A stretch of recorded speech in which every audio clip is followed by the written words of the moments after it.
here. This is my review of LEGO's Mandalorian N-1 Starfighter, set number 75325. This set retails for $60 here in the US and comes with 412 pieces. Some people feel like that's a little on the steep side for a ship like this, but we'll take a look and see what's in the box. The first question I had with looking at this box was, why is Boba Fett on it? And then I remembered this is a Boba Fett set and not a Mandalorian set. Oh yeah. I also noticed looking at this box that Boba Fett's helmet seems to be the right color and matches his armor, which is not true for the LEGO Boba Fett minifigure. The box art looks pretty great. We get a nice aerial shot of Tatooine in the background, and that looks consistent with the scenes from Boba Fett. We see the 2/4 minifigures that come with this set: Mandalorian, Grogu, Pelimoto, and the BD droid. Overall, I think it's a nice looking box. Now to the build experience. This set didn't take too long to build, maybe an hour or so. It's rated for 9+, which feels about right, although the builds of the engine can be just a little bit finicky at times, but I think most people should be able to build this set with no problem. One little warning, if you get this set, there are 2 number 1 bags. You know, LEGO does this pretty often. They'll have multiple bags with the same number. This set has 2 equally large number 1 bags. So if you're hunting around for 10 minutes looking for Mandalorian's legs like I did, they're in the other bag. The clear pieces were a little bit scratched on my model. I do wish that LEGO would consider including a clear adhesive piece on these windows just to keep them free of any scratches and blemishes. The stickers are nicely printed and there were only 3, so that was nice, although mine were cut a little off center, so the alignment between where the stickers were printed and where they were trimmed is not perfect. The last thing to note about the build is that this third engine down here breaks off if you look at it wrong, and the 2 main engines, while again they look super cool, the way they're attached is just a little on the flimsy side, so I definitely wouldn't pick the ship up using those engines. If you hold it from the middle though and pick it up behind the wing, then I think you're pretty safe, and I think that's probably the best way to pick it up and play with it if that's the thing you're into. You're a nerd, so just be aware of that. As the box states, this set comes with 4 minifigures: the Mandalorian Din Djarin, his mechanic Pelimoto, Baby Yoda or Grogu, and a BD droid, though probably not the same BD droid we see in Fallen Order. 2 things to note are that Din Djarin comes with a jetpack for the first time, I believe, and also now comes with face printing. The face print for Din Djarin is on this really accurate and great looking, slightly darker skin tone, the sort of like olive colored Mediterranean skin tone, which is perfect for the character. I'm really glad LEGO added another skin tone into their lineup. It's great to see that diversity. And his face and expression looks really good. I love it. He only comes with 1 expression, and I don't think that's a big deal because you don't really see his face very much anyway. Though I will say that you see a lot of skin with his helmet on. And bro, without a neck seal, you're not going to get this approved from Mandalorian mercs. The printing on Din Djarin looks great as always, with all the metallic details of his Beskar armor. He comes with a dark saber.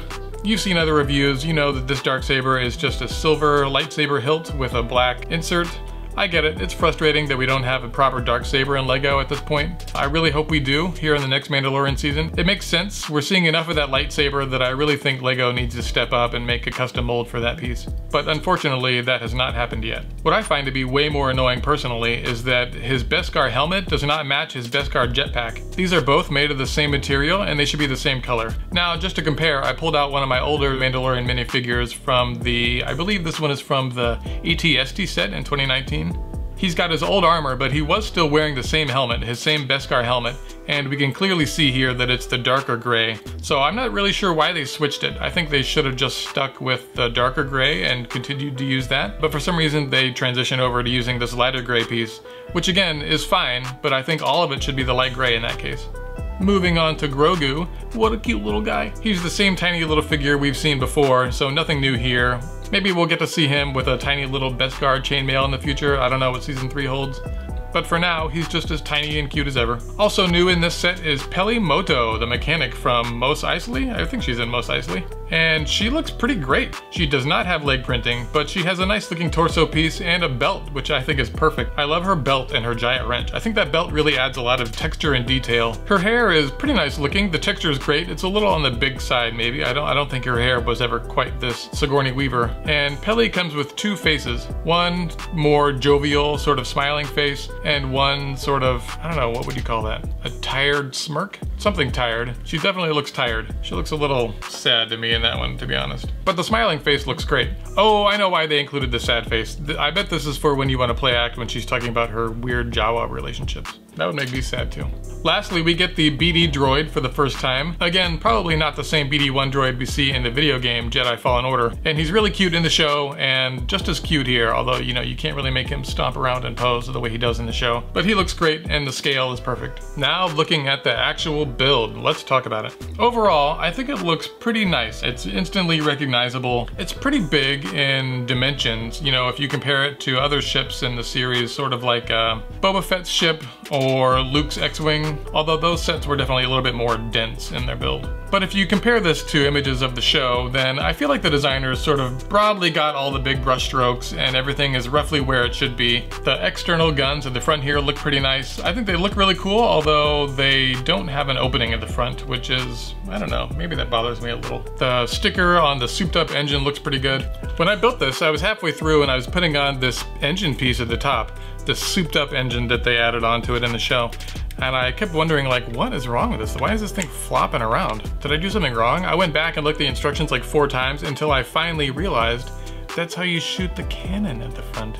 Usually I don't even bother with the cannons because I think they're kind of silly, but I don't know, there's something so fun and satisfying about shooting this cannon though, and I have no idea why. Hold on, I'm gonna do it. Hold on, I'm gonna do it. Here we go. I'm stupid.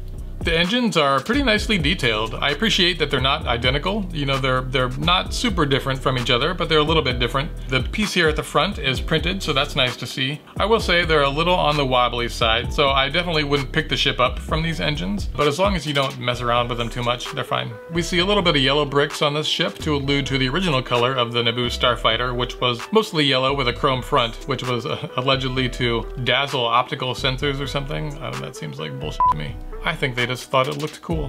The wings at the front of this ship are completely flat all the way across rather than sloped down just a tiny bit, which is what you would have seen in the real model. And I would love to have seen that implemented here, but I think it maybe would have taken a little bit more engineering that they were willing to put into the set. The other thing that's cool about this set is the storage space that they've included, which lets you hide away the Darksaber and Din Djarin's jetpack, which he can't wear while flying the ship. Both the Mandalorian and Baby Yoda fit pretty nicely into their seats, but there is a weird little issue with the cockpit, so the opening and closing of these pieces is not the most elegant thing ever.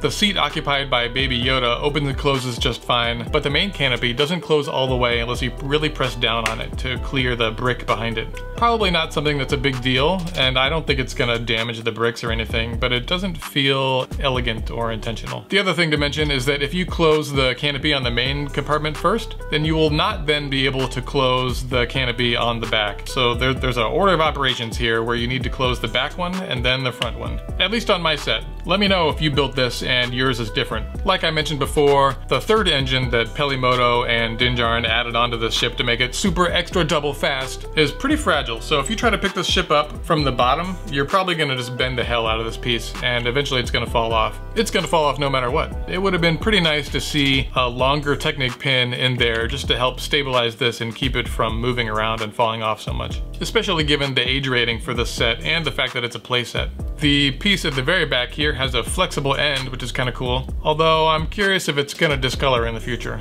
For now though, it looks great and prevents that tip from being damaged. There's a big tan plate on the underside, which feels a little out of place. I'm not sure why they went with tan instead of a gray. It doesn't really bother me too much, but that piece really should have been gray. So to bring things home, this is an iconic ship. We've seen the Starfighter in the prequels, and then to see it again in Boba Fett as Din Djarin's new ship is pretty great. As for the set though, for the asking price of $60, I really don't think it's worth that. I think if this ship was perfectly executed and was really sturdy, then maybe I could go for that. But as it stands, I think this set probably should have been priced at $50, and I would even maybe wait and see if you can find this on sale for closer to $40. Don't get me wrong, it's a super cool ship and I had fun building it, and it looks nice. But if you compare the set to other ships we've seen in the last year or two, like Boba Fett's ship, which is regularly on sale for $40, or Luke's X-Wing, which I think is usually around $50, I feel like it becomes a little bit harder to justify that $60 price tag. But that's just what I think. Let me know your thoughts in the comments below, and let me know what set you would like to see me review next. If you enjoyed this video, please consider subscribing. It really helps a lot. And thank you so much for watching. Later, nerds.